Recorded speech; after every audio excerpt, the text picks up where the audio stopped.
وطهرهم تطهيرا.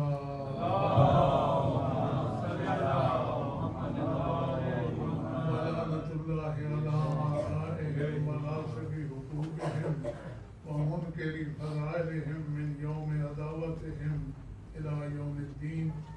أما بعد فقد قال الله سبحانه وتعالى في كتابه المجيد وفرقانه الحميد وهو أصدق الصادقين وقوله الحق. بسم الله الرحمن الرحيم. قل لا أسألكم عليه أجرا إلا المودة في القربى. صلوات پڑھنے میں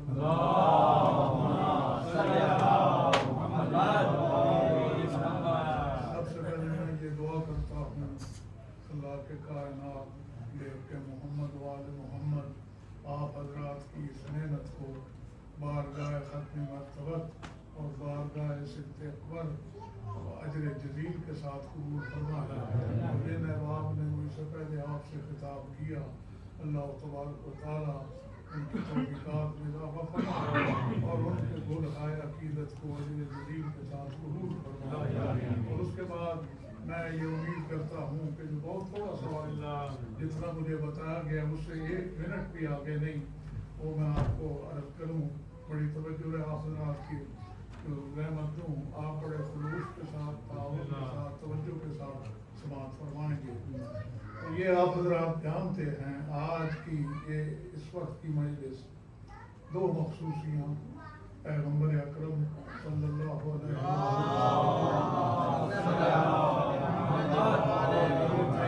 وسلم حسن علیہ السلام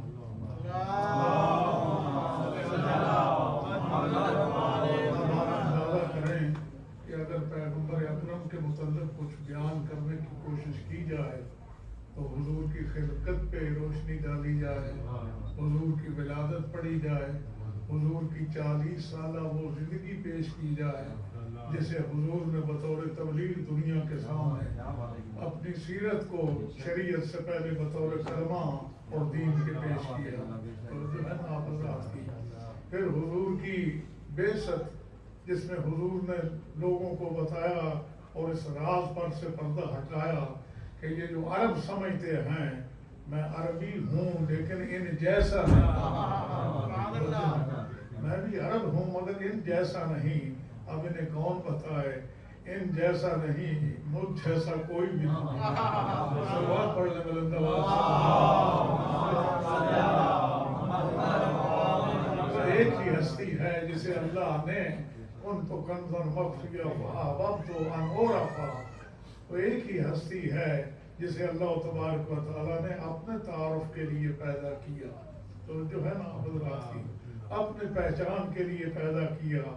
اور پھر بعثت کے بعد حضور کی وہ 10 سالہ زندگی توجہ ہے آپ حضرات کی 13 سالہ زندگی مکے کے اندر وہ بیان کی جائے تو اس کے لیے بھی کتنا وقت چاہیے ہوگا. پچھلی مجلس میں صرف ہجرت کی طرف اشارہ کیا تھا تو کتنا وقت لگ گیا عزیزان گرامی. بڑی توجہ ہے آپ حضرات کی. اب ہجرت کے بعد پیغمبر کی مدنی زندگی اب کس طرح یہ سب کچھ بیان ہو یہ تو کئی مجالس کے آتا ہے یہ عنوان اور یہ بیان. اور اسی طرح حضرت امام حسن علیہ السلام ابھی میرا عزیز بیان کر رہے تھے کہ حضرت امام حسن علیہ السلام تاریخ بشریت کا وہ پہلا مولود ہے.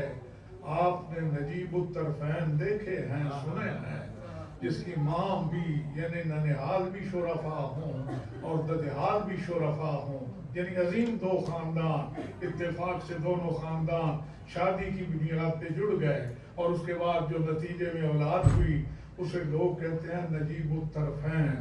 یہ حسن نجیب الطرفین نہیں بلکہ یہ نجیب الاسمتین نجیب الاسمتین ہے. اور یہ پہلا ممدوح مولود ہے جو نجیب الاسمتین ہے. یہ پہلا مولود ہے جس کی ماں بھی معصومہ ہے جس کا باپ بھی معصوم ہے. اسماعیل و اسحاق کو عصمت ملی باپ کی طرف سے اور حضرت یوسف کو ملی پدر جد کی طرف سے. حضرت عیسیٰ کو ملی مادر گرامی کی طرف سے. امام حسن کو عصمت باپ بھی معصوم اور ماں بھی معصومہ. یہ نجیب الاسمتین ہے، اور یہ لفظ ڈکشنری میں اگر کہیں پہنچ گیا ہے تو میں دعوے سے کہتا ہوں وہ ڈکشنریوں سے ہوتا ہوا نہیں آیا، وہ منبر حسینی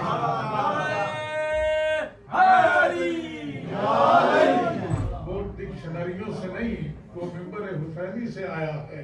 اور توجہ آپ میری طرف رکھیں گے، حسن جب دنیا میں تشریف لایا، بھی آپ سماعت فرما چکے، تو امیر المومنین سے جناب سیدہ نے کہا کہ آپ اپنے فرزند کا نام کیا رکھیں گے؟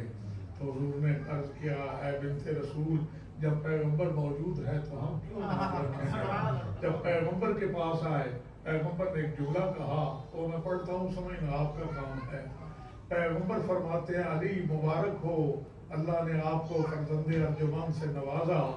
رہی بات نام رکھنے کی، جب بڑے موجود ہیں تو ہم کیوں سبقت کریں؟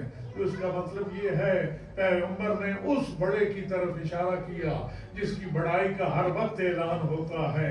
اذان میں اللہ اکبر، تشہد میں اللہ اکبر، تکبیر میں اللہ اکبر، ذبح جانور کے وقت اللہ اکبر، ہر وقت جس کے لیے اللہ اکبر کہا جاتا ہے وہاں سے نام آیا، اور نام کیا تھا؟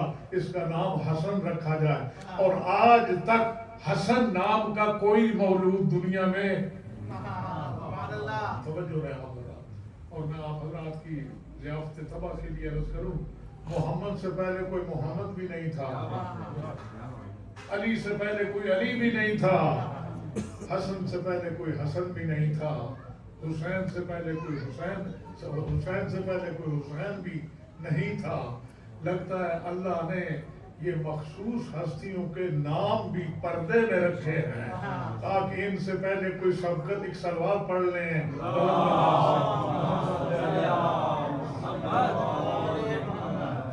اور حسن کے معنی یہ ہیں، اہل لغت سے پوچھی، حسن ایک آپ لفظ عموماً سنتے ہیں، شعراء میں بہت استعمال ہوتا ہے، بیوٹیفل، خوبصورت، ہر ایک کے لیے خوبصورت الگ ہے، حبشیوں کا خوبصورت اور ایشیوں کا خوبصورت اور یورپین کا خوبصورت اور، ہر ایک کے خوبصورتی کے معیارات جو ہیں وہ الگ الگ ہیں۔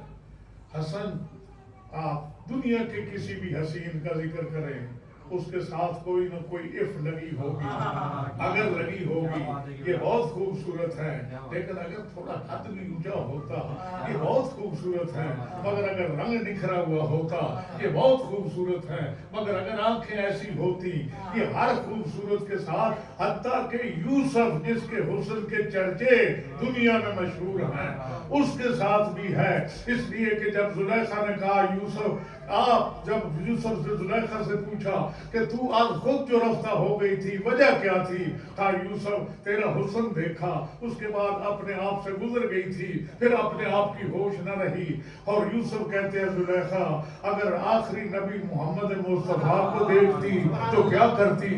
اس نے پہلی مرتبہ لفظ محمد سنا تھا، کہتی ہے اگر اسے دیکھتی کئی یوسف قربان کر دیتی، یوسف قربان کر دیتی۔ اے یوسف، اے مصر یعقوب، جتنی جاذبیت اور کشش لفظ محمد میں ہے اتنی نفس یوسف میں بھی نہیں۔ صلوات پڑھ لیں بلند محمد حسن اس خوبصورت کو کہتے ہیں جس کے ساتھ کوئی اف نہ ہو، کوئی اگر نہ ہو، کوئی مگر نہ ہو، ایسے خوبصورت کو حسن کہتے ہیں۔ اور میرا کام پڑ رہا ہے، اس سے لطف اٹھانا آپ کا کام ہے۔ جب اسی گود میں، اسی ماں باپ کے ہاں دوسرا اسی جیسا خوبصورت بچہ پیدا ہوا تو پھر دوسرا نام کوئی نہیں تھا، کوئی حسن ہی کا نام تھا جسے تصویر کر کے رکھا گیا۔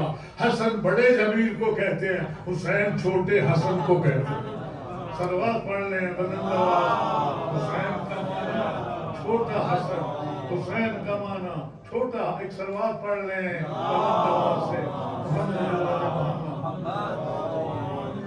بالکل اختصاراً عرض کرنا ہے آپ حضرات کی خدمت میں، اور عزیزان گرامی، پیغمبر، اب آپ حضرات محسوس کر سکتے ہیں کہ قوموں میں عام طور پہ یہ رائج ہے اور آپ کو سننے میں ملتا ہوگا لوگوں کے ہاں بڑے بڑے لیڈر اور بڑے بڑے ہستیاں آؤٹ اسٹینڈنگ لوگ دنیا میں گزرے ہیں، تو لوگ کہتے ہیں کہ جناب علامہ اقبال بس اس کے بعد ایک دور کے وہ شاعر تھے، ایک زمانہ ان کے ساتھ تھا، ایک زمانے کے وہ گویا ریپرزینٹیو تھے۔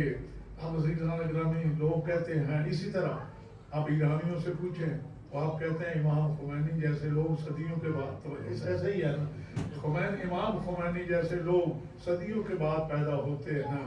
اسی طرح اور بھی دنیا میں لوگ ہیں جن کے لیے کہا جاتا ہے کہ ایسے لوگ صدیوں کے بعد، یہ لوگوں کی عقیدت ہے اپنے ان لیڈروں سے، اپنے ان کے جنہیں وہ چاہتے ہیں ان سے وہ عقیدت ہے کہ ایسے لوگ صدیوں کے بعد پیدا ہوتے ہیں۔ مجھے آپ بتائیں، چادر ہو ایک، اس میں ایک محمد ہوں، ایک علی ہوں، ایک فاطمہ ہوں، ایک حسن ہوں، ایک حسین ہوں، یہ گھر کی بات نہیں، ایک چادر کی بات ہے۔ چادر کے نیچے 5 ایسی ہستیاں ہیں، جو محمد ہے تو تمام نبیوں کا سردار، علی ہے تو تمام ولیوں کا سردار، زہرا ہے تو تمام خواتین جنت کی سردار، حسن و حسین ہے تو جوانان جنت کے سردار۔ کائنات کی سرداری تو سمٹ کے اس چادر کے نیچے آ گئی جسے چادر تطہیر کہتے ہیں۔ آپ سمجھ گئے، لوگ کملی کا تو بہت ذکر کرتے ہیں، تطہیر کا کیوں نہیں؟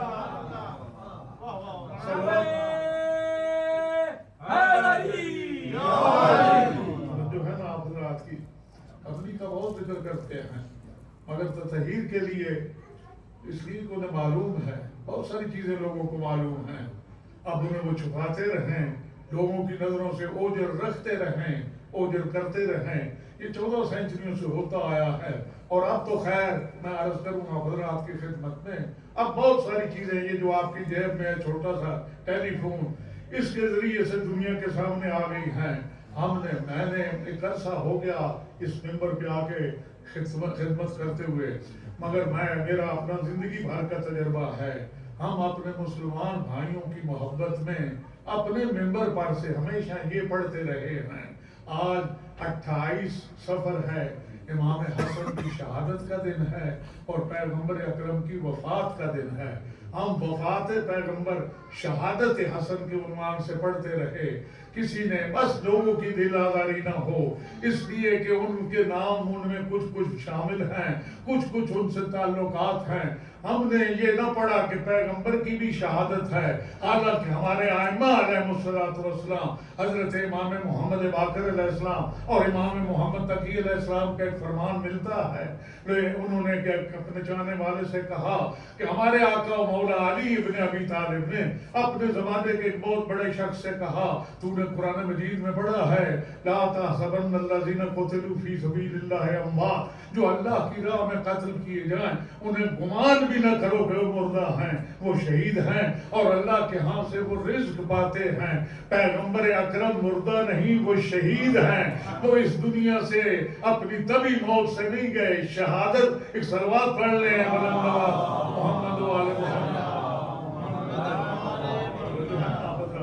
وہ شہادت کے ذریعے سے دنیا سے گئے ہیں۔ اور عزیزان گرامی، اب تو لوگوں نے پیغمبر کو وہ آخری وقت میں تکلیف دینے والے لوگوں کی فہرست سے بھی شائع کرنا شروع کر دی ہیں، اور لوگوں کے نام بھی دنیا کے سامنے اب ظاہر ہونا شروع ہو گئے ہیں جنہوں نے پیغمبر کو تکلیف دی۔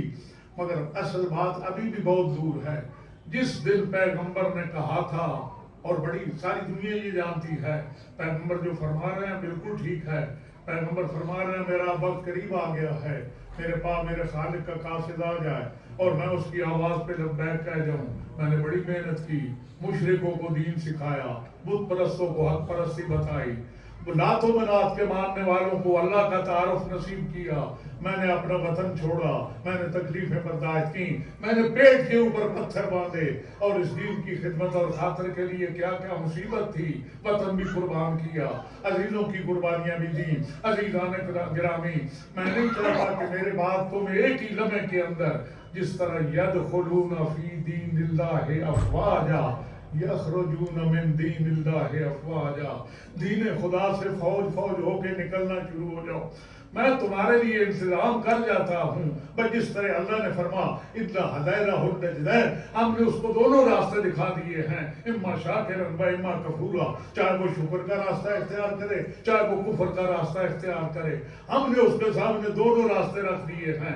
اللہ فرماتا ہے ہم کسی کو کان سے پکڑ کے دوزخ میں نہیں ڈالیں گے، کسی کو زبردستی پکڑ کے جنت میں نہیں ڈالیں گے. انہیں جنت کا راستہ بھی دکھا دیا ہے، جہنم کا راستہ بھی دکھا دیا ہے، اختیار دے دیا ہے، جاؤ اپنی مرضی سے چن لو.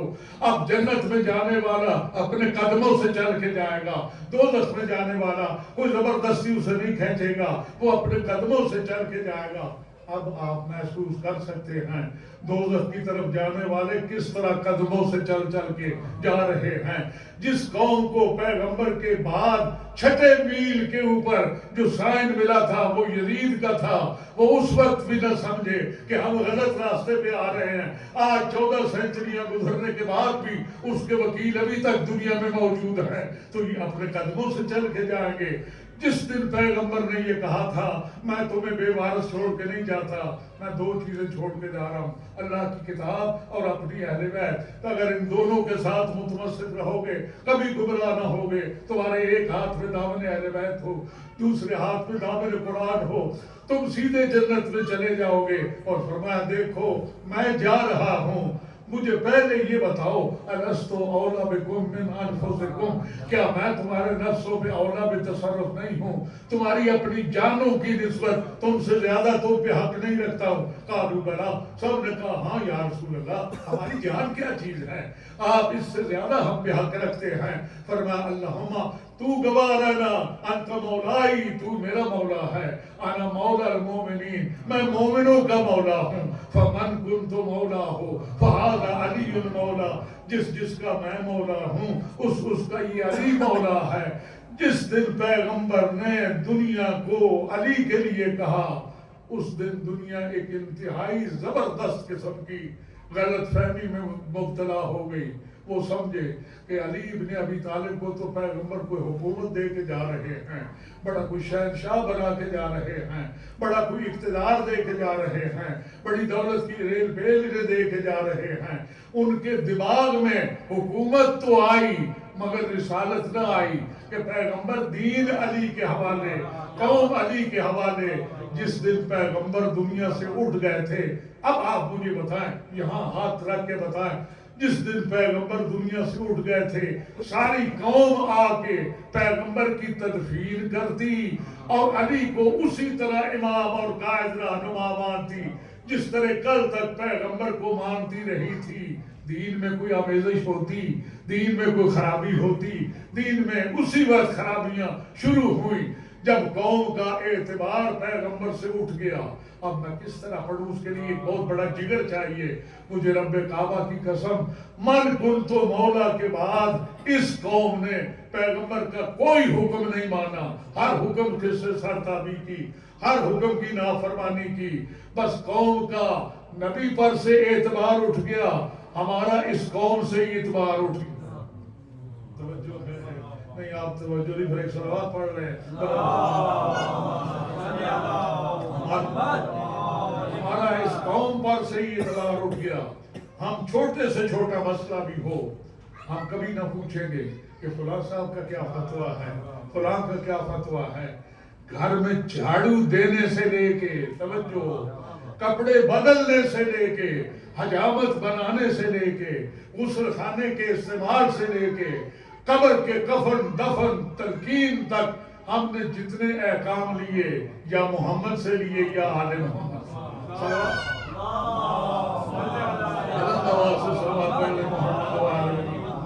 کسی کے محتاج ہوئے ہی نہیں، ہم کسی کے دروازے پہ گئے ہی نہیں، ہم نے کسی سے کوئی مسئلہ پوچھا ہی نہیں، اور امت نے کوئی مسئلہ آل محمد سے نہیں پوچھا. توجہ رہے، کوئی مسئلہ آل محمد سے نہیں پوچھا.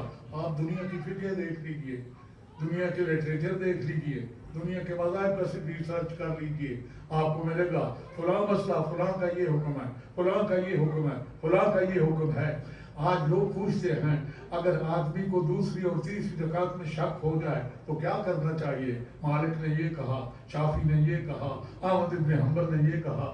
ارے آپ اس سے کیوں نہیں پوچھتے جس پہ ضرب کے سجدے کے دوران 13 ضربے چل جائیں مگر وہ شک میں مبتلا نہ ہو؟ آپ ان سے کیوں نہیں پوچھتے جنہیں کبھی شک ہوا ہی نہیں، جنہیں اللہ نے عصمت پہ فائز کر کے اس دنیا میں بھیجا؟ کہ صلوات پڑھ لیں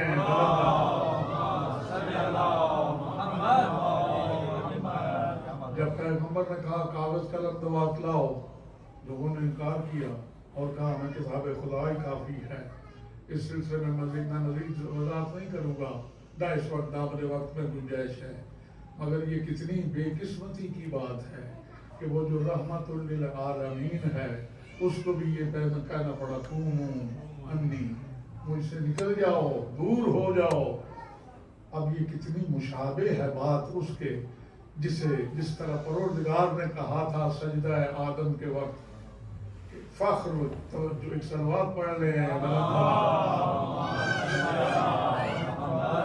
اتنی اس سے مشابہ ہے، فخر نکل جاؤ۔ اسی طرح پیغمبر نے فرمایا قوموا انی، مجھ سے دور ہو جاؤ، لا ینبغی عندی تنازع، میرے سامنے تنازع نہ چاہیے۔ قرآن نے کہا لا ترفعوا اصواتکم فوق صوت النبی، نبی کی آواز سے اپنی آواز اونچی نہ کرو، تم نبی کے سامنے جھگڑا کر رہے ہو، یہ نبی کی نافرمانی ہے یا نہیں؟ ما آتاکم الرسول فخذوہ وما نہاکم عنہ فانتہوا، جو رسول دے وہ لے لو اور جس سے روکے اس سے رک جاؤ۔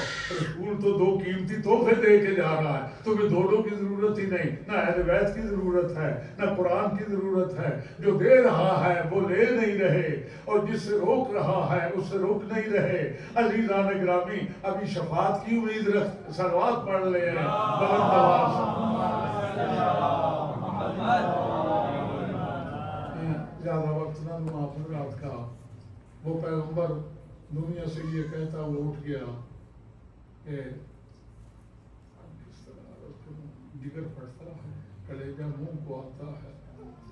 پیغمبر کے سامنے کئی مرتبہ جبرائیل حاضر ہوئے، کہا یا رسول اللہ حکم پروردگار یہ ہے، اگر چاہتی ہو اور دنیا میں رہ لو۔ فرمایا اے جبرائیل اب میں اس دنیا سے میرا دل بھر گیا، اب میں اس دنیا میں رہنا پسند نہیں کرتا، یہ بے قدروں کی دنیا ہے، یہ ناقدر شناسوں کی دنیا ہے، میں اس میں رہنا پسند نہیں کرتا۔ عزیزان گرامی میری طرف آپ کی توجہ رہے، جناب سیدہ سلام اللہ علیہا آئیں اپنے بابا کے بالن پہ بیٹھ کے باپ کی کیفیت دیکھ رہی ہے اور باپ بیٹی کو وصیتیں کر رہے ہیں۔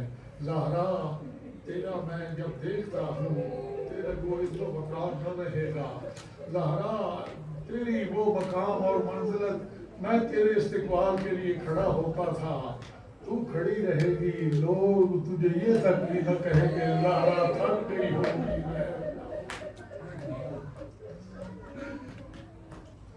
جب کہا جبرائیل جاؤ جا کے کہو میں اپنے رفیق اعلیٰ سے ملنا چاہتا ہوں، میں تھک گیا اس دنیا سے، اب میں اس دنیا میں رہنا نہیں چاہتا۔ عزیزو دروازے پہ دخل باب ہوا، دروازے پہ دخل باب ہوا، جب دروازے پہ دخل باب ہوا نا، جناب سیدہ نے دیکھا بابا کہا جو بھی دروازے پہ ہے واپس چلے جاؤ، میرے بابا تکلیف میں۔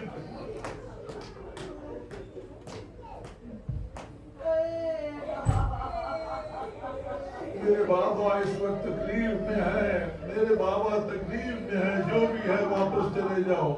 عزیزو تھوڑی دیر کے بعد پھر دخل باب ہوا، بی بی فرماتی ہیں میں نے بھی کہا جو بھی ہے واپس چلا جائے، میں اندر آنے کی اجازت نہ دوں گی، دروازہ نہ کھولوں گی۔ عزیزو جب تیسری دفعہ دخل باب ہوا نا، پیغمبر فرماتے ہیں زہرا جانتی ہو یہ کون ہے، جانتی ہو یہ کون ہے؟ سیدو مومنو جگر پہ ہاتھ رکھ لو، پیغمبر فرماتے ہیں زہرا یہ وہ ہے جو اجازت لے کے نہیں آتا، جب گھروں میں داخل ہوتا ہے بیویوں کو بیوہ کرتا ہے، بچوں کو یتیم کرتا ہے، ماں سے ان کے پھول چھین لیتا ہے، بہنوں سے ان کے بھائی اور لے کے چلا جاتا ہے، یہ کسی کی اجازت یہ ملک الموت ہے جو تیرے دروازے پہ اجازت کا محتاج ہے. اللہ کے لیے جگر پہ ہاتھ رکھ کے جملہ سنیے. زہرا تیرے دروازے کی عظمت ہے کہ ملک الموت بھی بغیر اجازت کے نہ آئے گا. ہائے میں کیسے پڑھوں زہرا کی بیٹیاں خیمے کے اندر ہیں, لوگ خیموں میں درانہ گھس رہے ہیں. ایک ضعیفہ ہاتھ اٹھا اٹھا کہتی ہے لوگوں اندر نہ جاتا, علی کی بیٹیاں ہیں, زہرا کی بیٹیاں ہیں, اور لوگ ذرا خیال نہیں کرتے. عزیزان گرامی روایتوں میں ملتا ہے جناب سیدہ سلام اللہ علیہا کہ آنسو جب گرے پیغمبر کے رخسار کے اوپر, پیغمبر نے آنکھ کھولی, بیٹی رو رہی ہو؟ کہا ہاں بابا. قریب بلا کے کہا اپنا کان میرے منہ کے قریب کرو. اب جناب سیدہ نے اپنے بابا کے سے سرگوشی جب چاہی, اب بی بی مطمئن ہو گئی. بعد میں ایک بی بی کی روایت ہے اور باب حفظ سر النبی میں حدیث کی کتابوں میں آئی ہے کہ بی بی کبھی تو رو رہی تھی اور کبھی تیرے چہرے پہ ایک خوشی آئی, ایک مسکراہٹ بھی آ گئی اسی لمحے. یہ کیا بات ہے؟ جب پہلی مرتبہ روئی بابا کہہ رہے تھے زہرا تیرا بابا جا رہا ہے, تیرا بابا دنیا میں رہے گا نہیں, جا رہا ہے. اور جب دوسری مرتبہ بلایا تو مجھے یہ کہا تھا بیٹی سب سے پہلے تو ہی میرے پاس آئے گی.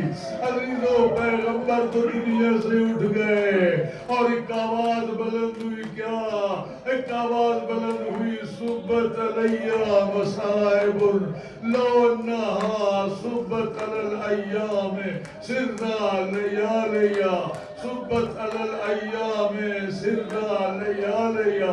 امیر المومنین کا ایک فکرہ ملتا ہے, صبر بڑی اچھی شے ہے یا رسول اللہ, مگر آپ کے اس وقت پہ کیسے صبر ہو؟ جزا فضا ناپسندیدہ شے ہے, مگر اب بھی نہ ہوگی تو کب ہوگی؟ عزیزان گرامی علی ابن ابی طالب بھی رو رہے ہیں, جناب سیدہ بھی رو رہی ہے. ابھی آپ نے مسائل سنے, میرے خیال میں تابوت آئے گا امام حسن علیہ السلام کا. عزیزان گرامی آج دن ایک ہے, شہادتیں اور وفیات دو ہیں. پیغمبر اکرم بھی اسی روز دنیا سے اٹھ گئے. لوگ پیغمبر کا جنازہ چھوڑ کے حکومت سازی میں مصروف ہو گئے اور ایک عارف کو کہنا پڑا چون صحابہ حب دنیا داشتن مصطفیٰ را بے کفن بے گذاشتن. پیغمبر کا جسد اقدس آل محمد کے درمیان رکھا ہے. کوئی تعزیت کرنے والا نہیں, کوئی آ کے رونے والا نہیں, کوئی بیٹی کو باپ کی تعزیت فرصت کرنے والا نہیں. عزیزان گرامی بلکہ یہاں تک ملتا ہے لوگوں نے امیر المومنین سے کہا سیدہ سے کہو یا وہ رات کو رویا کرے یا وہ دن کو رویا کرے, اگر وہ رات کو روئے تو ہم دن کو آرام کر لیں. عزیزان گرامی جناب امیر المومنین بالکل جس طرح حضرت ابو طالب پیغمبر کے پاس آ کے قوم کی باتیں پہنچاتے تھے, آج ابو طالب کا بیٹا آئے اور آ کے کہتے ہیں اے زہرا اے بنت رسول, تیرے بابا کی امت یہ چاہتی ہے یا دن کو رو یا رات کو رو. اگر دن کو روئے تو ہمارا اس کا مطلب یہ ہے جناب سیدہ کی عزاداری اور رونا معمولی نہ تھا, اس کا رونا ایسا تھا کہ دن میں بھی آرام کرنے کے لیے اور رات کو بھی آرام کرنے کے لیے وقت نہ ملتا تھا. عزادارو اللہ سوائے غم اہل بیت کے کوئی غم نہ دیکھا. صبح ہوتی بچوں کو لے کے قبر رسول پہ آ جاتی, آ کے ہائے بابا کر کے روتی. رات کو اپنے گھر چلی جاتی, ہائے بابا. ایک طرف حسن کو لٹاتی, دوسری طرف حسین کو لٹاتی. کبھی کہتے ہیں بیٹا حسن اب گندے پہ اٹھانے والا نہ ملے گا, کبھی کہتی بیٹا حسین اب سجدے کو دھول دینے والا نہ ملے گا. کبھی دروازے پہ دیکھ کے روتی, اس دروازے پہ آئے تطہیر پڑھنے والا اب نہ ملے گا. عزیزان گرامی اب میں کیسے پڑھوں آپ کے سامنے اسی 28 رجب کی تاریخ کو 40 ہجری کو مدینہ منورہ کے اندر اب آپ ہمیشہ سنتے ہیں اور ابھی آپ سن چکے ہیں امام حسن کو کئی مرتبہ زہر دیا گیا. امام فرماتے ہیں مجھے کئی مرتبہ زہر دیا میرا مگر ایک مرتبہ تو میں نے اپنے زہر کا علاج دودھ پی کے کیا اللہ نے مجھے شفا دے دی. ایک دفعہ زہر کا علاج دعاؤں اور دواؤں سے کیا اللہ نے مجھے شفا دے دی. مگر یہ زہر جو شام سے آیا تھا اس کے ساتھ یہ گارنٹی آئی تھی اگر دریا میں ڈال دو گے 2 قطرے ساری مچھلیاں تڑپ تڑپ کے کنارے پہ آ جائیں گی اور ایک بھی زندہ نہ بچے گی. واقعاً ایسا ہی زہر تھا اور جس خاتون نے دیا تھا یہ اس اشعث بن قیس کی بیٹی ہے جس کے ایک بیٹے نے امام حسین کو تماچا مارا تھا, دوسرے بیٹے نے پانی بند کیا تھا, تیسرے بیٹے نے امیر مسلم کو گرفتار کیا تھا. عزیزان گرامی یہ دشمنوں کا لشکر یہ خلیفہ اول کے بھانجے بڑی توجہ رہے آپ حضرات کی اللہ سوائے غم اہل بیت کے کوئی غم نہ دیکھا اس بدبخت نے زہر دیا. اب میں عرض کروں آپ کی خدمت میں زہر تو شام سے آیا تھا کہاں پیاس ہے خاتون نے پانی پیش کیا امام نے صرف ایک گھونٹ پانی پیا اور لب سے رضن بکل آئے گی بتسلیما لامرے میرا کام تمام ہوا میری زندگی یہاں تک تھی اب میرا بلاوا آ گیا مجھے یہ دنیا چھوڑنا ہے مجھے باب شہادت پہ حاضری دینا ہے. رضن بکل آئے ہی بتسلیما لامرے ایک گھونٹ پانی پیا اور اس کے بعد عزیزان گرامی زہر نے جو اثر شروع کیا. اب میرے امام ایک بی بی جس کا نام ام فروا ہے 3 سال کا بچہ ہے اس کا جس کا نام قاسم ہے. امام فرماتے ہیں ام فروا ذرا قاسم کو بھیجو اپنی پھوپھی کو بلانا ہے. کہا کہ وہ کیا بات ہے فرزند رسول؟ کہا فروا کیا بتاؤ مجھے زہر مل گیا ہے مجھے زہر دے دیا گیا ہے. عزیزو قاسم گئے ہیں 3 سال کا بچہ جا کے پھوپھی کے دروازے پہ دکل باب کیا. جناب زینب فرماتی ہے رات کے اس وقت پہ دروازے پہ دکل دینے والا کون ہے؟ لگتا ہے کوئی بڑا دکھی ہے جو اس وقت آیا. میں کہوں گا اے بنت زہرا اس سے بڑا دکھی کون ہوگا جس کا بابا تڑپ رہا ہے جس کا باپ تڑپ رہا ہے. عزیزو جناب زینب نے دروازہ کھولا پوچھا بیٹے کیوں آئے ہو کیا بات ہے؟ پھوپھی میرے بابا کو زہر مل گئی میرے بابا کو زہر دے دیا گیا میرا بابا شہید ہونے جا. جناب ثانی زہرا آئی آپ کے بھائی کا حال پوچھا مگر اس پر زہر پورا اثر کر چکا تھا جگر ٹکڑے ہو رہا تھا خون کی الٹی شروع ہوئی جس میں جگر کے ٹکڑے آ رہے تھے. معمولی بات کا تھی یہ لفظ جگر رسول کے جگر کے ٹکڑے تھے. ثانی زہرا نے بسم اللہ پڑھ کے چادر پھیلائی اور وہ چادر کے ٹکڑے جگر کے ٹکڑے جمع کرنے شروع کیے. عزیزان گرامی امام حسن دنیا سے اٹھ گئے شہید ہو گئے. آ گئے ہاشمی حسب وصیت امام حسن علیہ السلام غسل و کفن کا انتظام کیا گیا. جب جنازہ چلا ہے ایک لفظ مجھے آپ حضرات کے لیے پڑھنا ہے اللہ کے لیے توجہ رکھیں. یہ زہر تو شام سے آئی تھی یہ تیر کہاں سے آئے تھے؟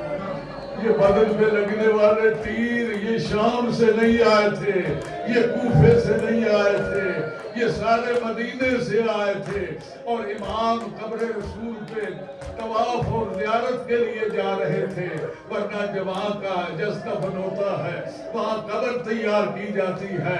عزیزو لوگوں نے امام حسن کا تابوت پیغمبر کے روزے تک نہ جانے دیا. تیروں کی بارش شروع ہوئی تیر اتنے برسے کفن امام کا رنگین ہو گیا.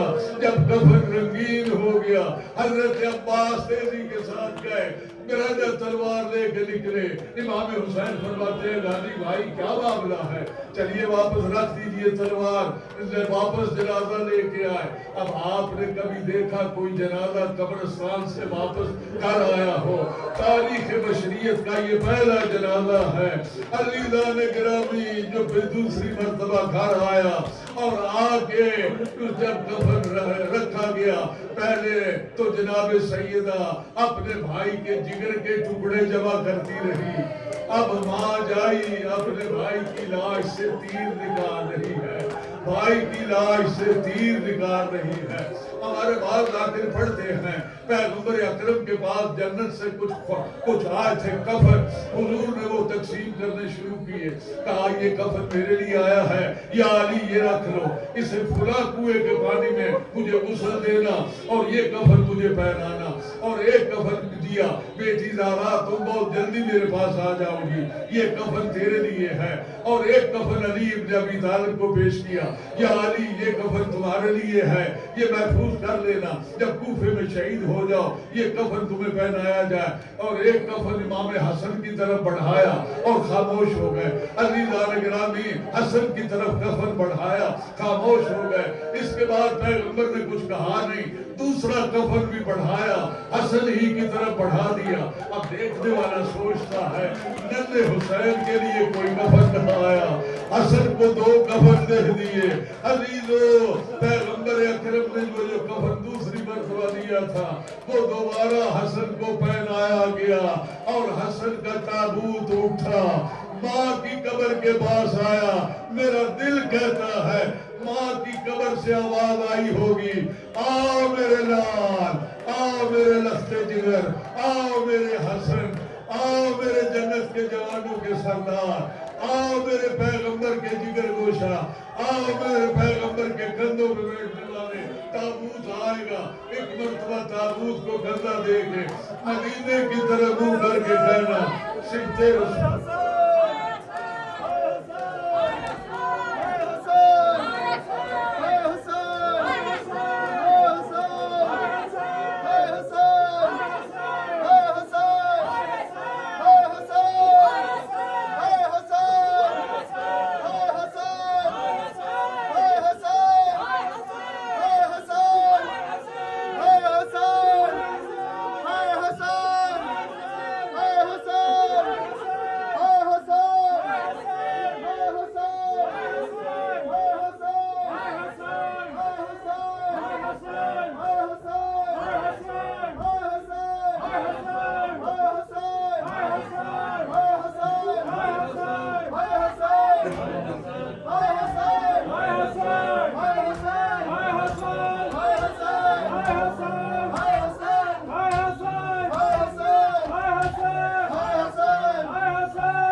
کو سورے کتیا میں والے آیا وچ کفن نہیں زخمی ہویا میری پگ تے تیر ویاں دے رہے وچ کفن نہیں زخمی ہویا میرے پگ تے تیر لہاں دے رہے ای پگ دی حالت دیکھ کر ای پگ دی حالت دیکھ کر چمڑ رضا میں بھلے آیا کمر پوایو بین میں کو سور پتیا میں بھلے آیا کمر پوایو بین میں کو سور پتیا میں بھلے آیا نانے دی قبر دے نال میں کو امتی نہیں سمر دی جا دیں دے نانے دی قبر دے نال میں کو امتی نہیں سمر دی جا دیں دے تیری جاتے دفن دیوار ہن تیری جاتے دفن دیوار یا پچھڑ سلام بھلے آیا جڑا کفن پوا جو بین میں کو سر کتیا میں بھلے آیا جڑا کفن پوا جو بین سر کتیا میں بھلے